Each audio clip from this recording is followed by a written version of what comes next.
Значи сега се наоѓаме во градот Равен. Ќе објаснам зашто во поновата историја е важен, меѓутоа локалитетот кој во тоа време веројатно и не се викал Равен, е регистрација на една научна вистина. Значи, што е научната вистина за македонскиот неолит? Дека е најстар во Европа. Значи, најстар во Европа може да се утврди според коските на него го викаат Славе од Македонија, така се вика човекот овде што е откопан. Значи, ова е место во кое што и во почетните фази на неолитот се произведувале орудија од кремен. Значи, овде била индустрија за правење орудија од кремен. Ако се сеќавате кој биле со на себе Цоне беше, во Битола е откриена фабрика за производство на керамички садови, теракотни садови за домаќинство. Таму има печка од 10 метри во диаметар во која што се произведувала теракота, значи овие што се глинени садови печени за домаќинството. Значи во тоа време не станува збор за нешто кое дома си го правиш. Општеството е организирано и поделена е работата. Значи на ова место се произведувале орудија од кремен, а тамо имаме фабрика за производство на садови за секојдневна домашна употреба. Значи тоа е само да имате представа за древноста и цивилизацијата која што постои на ова место и скоро секаде во Македонија. Значи во Македонија нема град или село, еве ово, Крупиште, не знам кој е тамо, Карвинци, сите тие се археолошки локалитети во кои првото што го наоѓате како цивилизација е неолит. На овој терен, во Барутница, во близина на Анзабегов, е откриена вазна. Таа вазна има еден орнамент кој е најстар во светот во смисол на континуитет. Кога е употребен орнаментот на таа вазна, после тоа се повторува во сите цивилизации. На вазната е назначена жар птицата, која што сама себе си се обновува. После тоа во латинското произведување на зборови е употребен зборот уроборос, некој кој сам себе си се јаде па се пак произведува. Таа работа, таа жар птица, ние имаме на вазна во Анзабегово, но за жал таа не се чува тука, туку се чува во Белград. Доста крупна вазна, многу во музеј. Значи, основна оваа работа, бидејќи тоа е вреден археолошки наод од тоа време, во комплетната, значи досега има една која се смета за најдобра монографија за европскиот неолит, тамо е представена таа вазна. А на насловна страна, која го презентира како слика цивилизацијскиот дострел на Европа во тоа време, стои куќата од Породин. Иако има 1500 други археолошки факти кои се земени од цела Европа. Значи само тој факт како клучен, кој најрепрезентативен и кој најцелосно се разбира, архитектурата најцелосно може да ги представи работите, куќата од Породин е представена на насловна страница на таа монографија. Но, сега тоа е за една општа представа за важноста на местата во Македонија. Зошто сме дојдени овде? Односно, зошто предложив да дојдеме овде? Прво, ова од неолитот натаму со континуитет до денес е населено место. Ова е само едно парче, скоро и да кажеме минорно во однос на таа севкупна 8000 годишна историја. Инаку е ова утврдување кое е направено во време на македонската династија.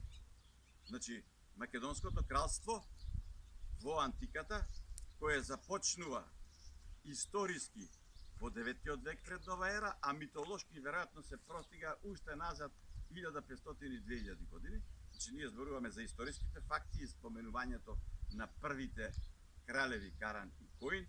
Тие тука подоцна во близина на Виница ќе видиме какви гробишта градеве, какви тумули, кои и нашите вака обично доста скромно нашите археолози на тие работи гледаат, например, ако најдат нешто од железно доба, едва и да се спуштат од 800 години пред нова ера. Иако начинот на градба укажува дека тоа може да биде 1500 години пред нова ера. Меѓутоа, доколку внатре се најде некој артефакт, да речеме паричка некоја фибула и така натаму, и тие врз основа на тоа ја судат архитектурата, треба обрат. Но тоа пак е дигресија. Значи сега, ние се наоѓаме во моментот некаде 4-6 век на новата ера. Овде е добро да се раскаже приказната за вистината на Кирил и Методи. Значи, Кирил и Методи се двајца македонци од Солун, другите ги интерпретираат како сакаат, меѓутоа локацијата е таа и борбата за јазикот нивна се однесува на македонскиот јазик. Кои се тие Кирил и Методи? Кирил и Методи се феудалната класа во Второто македонско царство.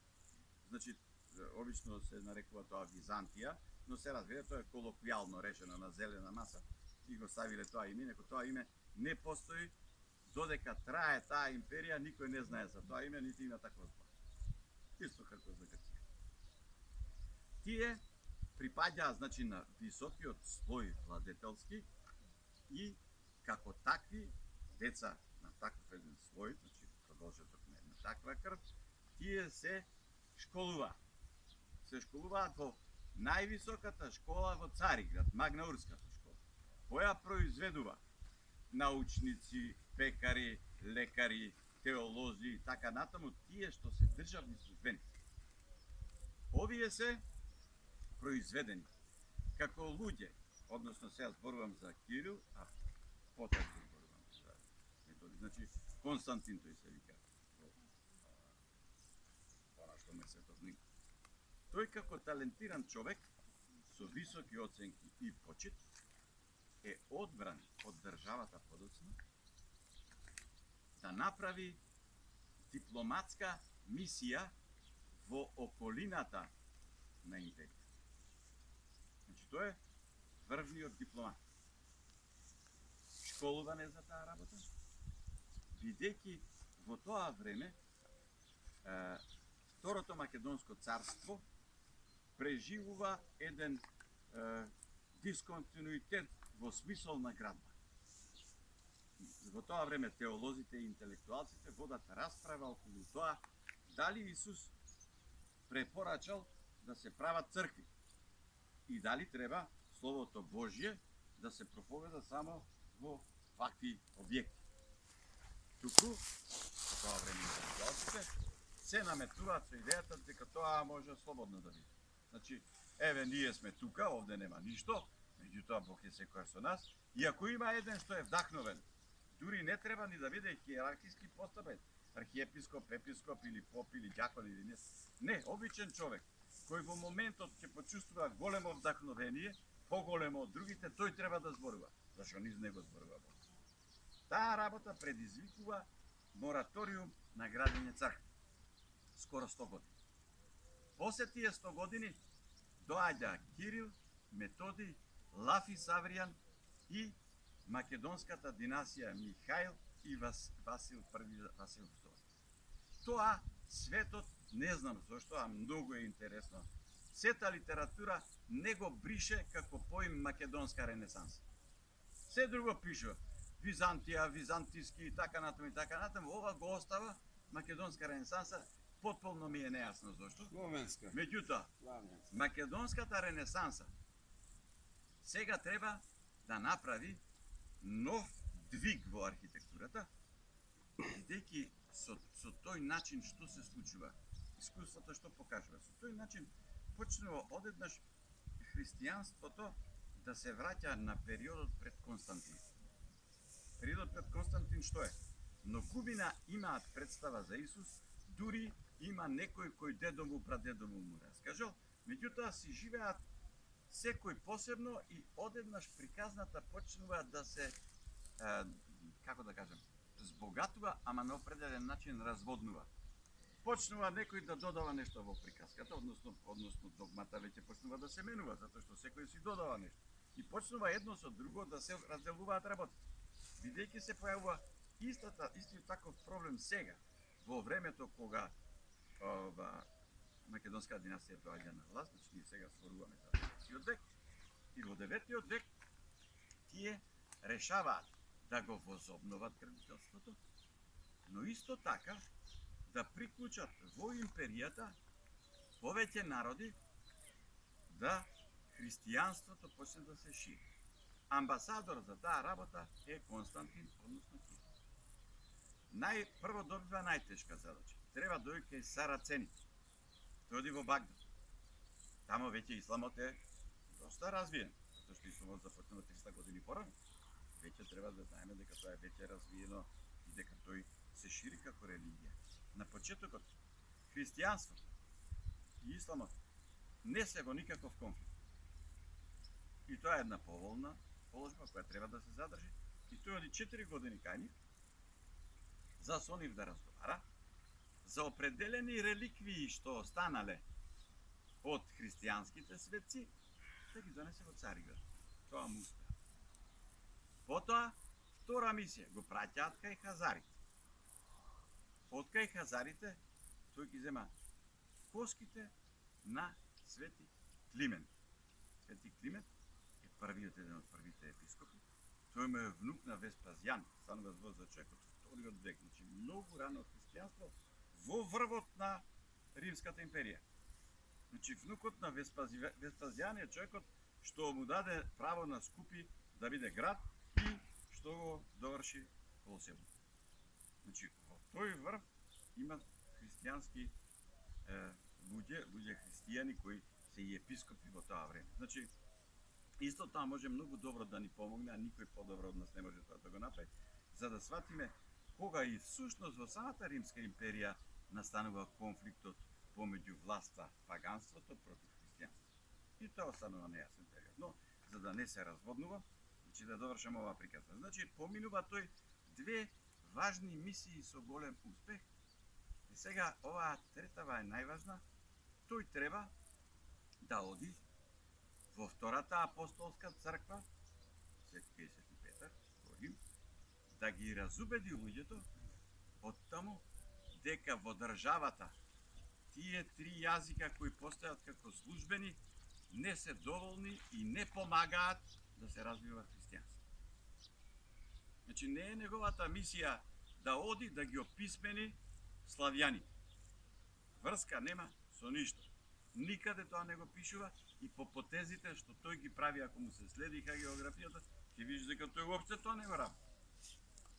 Прво, доаѓа овде, значи што прати? И Кирил и Методи мора да оди покрај него, бидејќи Методи е вешт воин.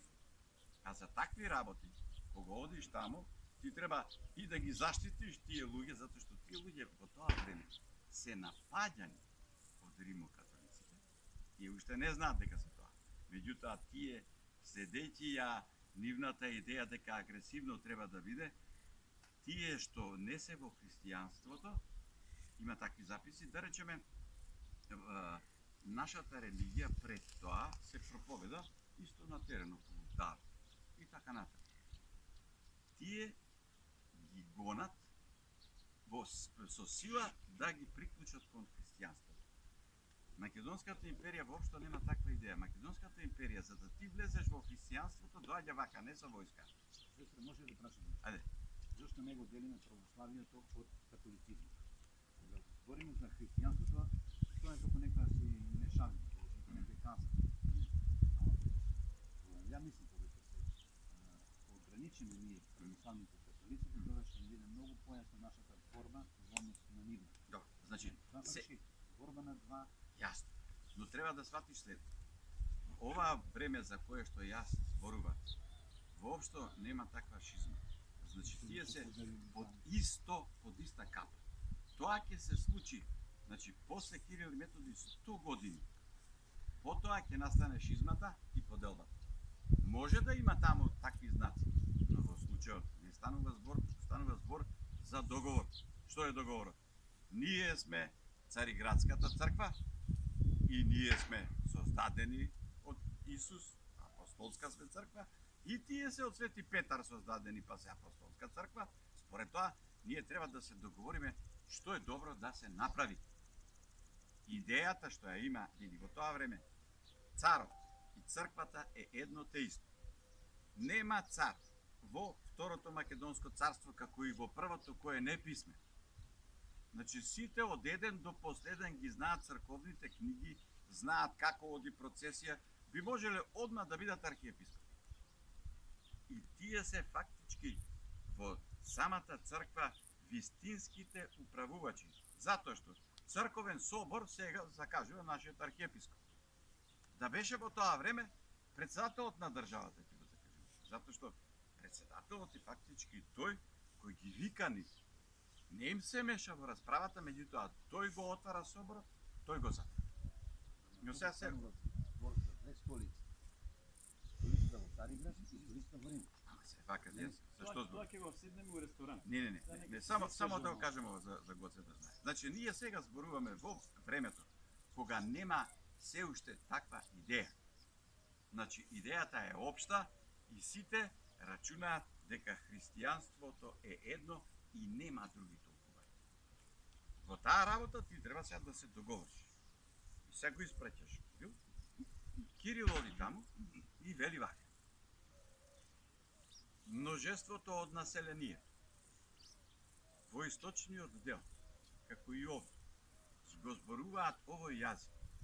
И треба да се дозволи, иако пред тоа канонот е напишан во времето на Константин, дека се тие три јазици свети. Еврејски, латински и којне. Латински и којне се мртви јазици и во тоа време. Значи, и во времето на Константин, а и пред тоа во времето на сите империи. Тоа се службени јазици. Значи, тоа не е јазик што го зборуваат сите. Тоа е јазик во кој го зборува една професија што владее. И сега овој објаснува дека таа работа нема да функционира и дека ќе функционира само ако се приопшти на јазикот на народот Светото писмо. И тој успева да ги убеди и тоа е неговата мисија што успева тој.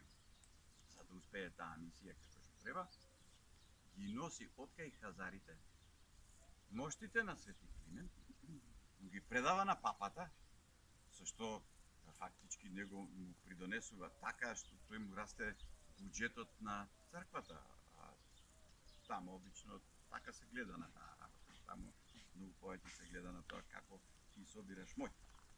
Со тоа му носи големи подароци и овој го прифаќа тоа и веднаш во таа црква која постои во тоа, но постои без коските на Свети Климент. Сега кога влегуваат коските на Свети Климент, многу поголем број верници ќе дојдат, ќе трошат, ќе гледаат и така натаму. Во таа црква се одржува литургија на македонски јазик. Значи можете да сватите. Свети Климент е црквата во Рим. Ето, значи, а тој Свети Климент е тој внукот на Веспазијан. Тој е еден од првите мартири, значи првите кои се мачеле за во името на Христа. Значи тој ја завршува таа мисија, за да може тоа полесно да помине. Тој не се наслонува на постоечката азбука со која што нашиот народ веќе комуницира. Тоа кај географиите на Методија е црти, решки и така натаму. И тоа за црти и решки некој заедно ќе во прилеп, па ќе видите што има еден човек што пишува така. И тоа на дрвени стапчиња. И го пишува така, кој ќе фати, виде го. Тоа само ќе го напише и готово е. Многу брзо пишува. Значи таа мисија се завршува така, меѓутоа од овој град Равен, во овој Равен се готви целата стратегија што ќе се прави. Која задача ќе биде и се готви глаголица. Значи ново. Интересно е, бидејќи знаете ви секој од собствено искуство, овие приказни не се во службените истории. Меѓутоа оваа приказна за Равен е дело на академик. Академик Блага Алексова го копаше ова.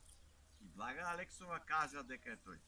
И сега откако кажа, наместо се ова, од тука, таа другата црква е скроз понатаму, да речеме некаде околу 150 метра е таму другата црква, нема на најда. Значи, ова, таа го има конзервирано и гледате се како ова запуштено. А има други работи, на кои се обрнува внимание. Од ова, кога цел град би бил откриен, тој има вака 100 и не знам, 50, вака има 250, да не доне. И тоа е се под тврдини. Значи, зидове ги тврдини. Значи, во овој град, на ова место, откриен е славе од пред 8700 години, одnosno 10.000, бидејќи се 7700 пред нова ера, значи 10.000 години имаш ти еден човек што бил мајстор за правење на оружје од кремен. И имаш овде светите Кирил и Методи седат тука, прават план и ја создаваат глаголицата за која знаат дека нема да трае. Значи тие измислуваат азбука за да дипломатски помине полесно. Зошто? Заради тоа што писмото со кое што се користи Ватикан е латиница. Иако многу луѓе таму го разбираат нашиот јазик. Не сега, од секој. Инаку кажете ми како е возможно во Рим вие да држите богослужба, тоа е регистрирано, тој факт не може да ги избрише. Богослужба држиш на македонски јазик, ако тој никој тамо не го разбира. Каква е идеја? Така да, полека тој јазик си го зафаќа местото преку кириличното писмо кое постои пред глаголското писмо. Зашто глаголското писмо трае само 50 години. И готово, после се поради тоа што Климент ја гледа таа работа кога го добива универзитетот во Охрид, гледа луѓето како веќе се користат со едно писмо и оно нема смисла да тоа не продолжи по старо и така кирилицата останува како писмо. Значи, македонската ренесанса, која јас мислам дури не е ни прва ни последна, затоа што ние подоцна ја викаме препород. Ренесанса фактички е препород. Ние велиме препородот од 19 века, само кај историчарите на уметноста оди терминот македонска ренесанса и се споменува во нашите истории. Тоа е исто така препород. Препород е исто така периодот кога се гради Цариград, бидејќи првото име на Цариград е Препород. Односно на латински Антуса, процит. Значи Константин кога го дава името на градот не го дава по себе. Туку го дава, сега процутува повторно истата идеја македонска. Зошто е таа македонска идеја? Заради тоа што кога ќе го погледате планот на градот Константинопол, вие сваќате дека тоа воопшто не е исто. Концептот на градот е концепт на Александрија и по ритуалното правење како е направен и по тоа како е поставката на самиот урбанизм. Тука е збогатена само со што клучната оска артерија е улицата Канопе во Александрија, која што е тука направена преголема, да речеме, за тој град во тоа време. И тоа е најглавниот дел на градот, бидејќи тука треба да се случи парада. Кај Цариград парадата е со застој. Значи, одиш, главната улица те води, доаѓа плоштад. Значи, паузи. Пак одиш, пак доаѓа плоштад, пак одиш, конечно, кај храмот на Пресветата Мудрост. Тоа е главната артерија. Значи, Канопе се препара во нешто друго и се е испланирано тамо. Како во Александрија, така тука. Од пекара до лекар, од јавен клозет, до кај има брза помош, до се. Се од градот е направено. Еве, тоа е што сакав овде да ви раскажам на овие археолошки скопини кои за, како да кажам, малку пари може се ова да се подигне уште повисоко. Тоа е една, не знам, навик или скромност. Нашите археолози научија колку може пониско да го направи. Се замисли тие да го направеа. Во тоа време мислам дека парите не беа. Истото ова, кој што е фактички само конзервација, тие камењата ги зеле ги подикаме, овие дури мислам дека се и некои ново произведени.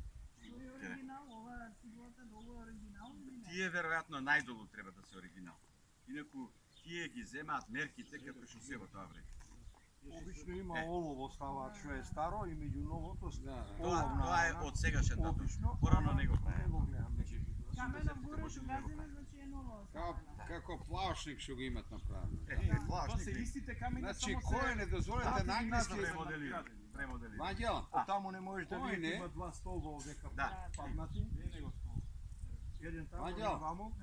кој не, јазикот тоа време бил трговски светски јазик. Така бе, така. Морале сите да го разберат македонскиот светски Так, јазик, тој така како бе, тоа англискиот било. денеска. Јазик со Тоа кој го што се разбира чајте чаршија. традиции да го објаснуваат. Ама сега полека почна да го именуваат како грчки, а јако отидов у Канада пред 70-та више Macedonian којне. Така е, сите знаеа за тоа. Почнаа сега повеќе. Ето тоа обичаите. Од Англија, од Лондон да наредува. Да, не можам да речем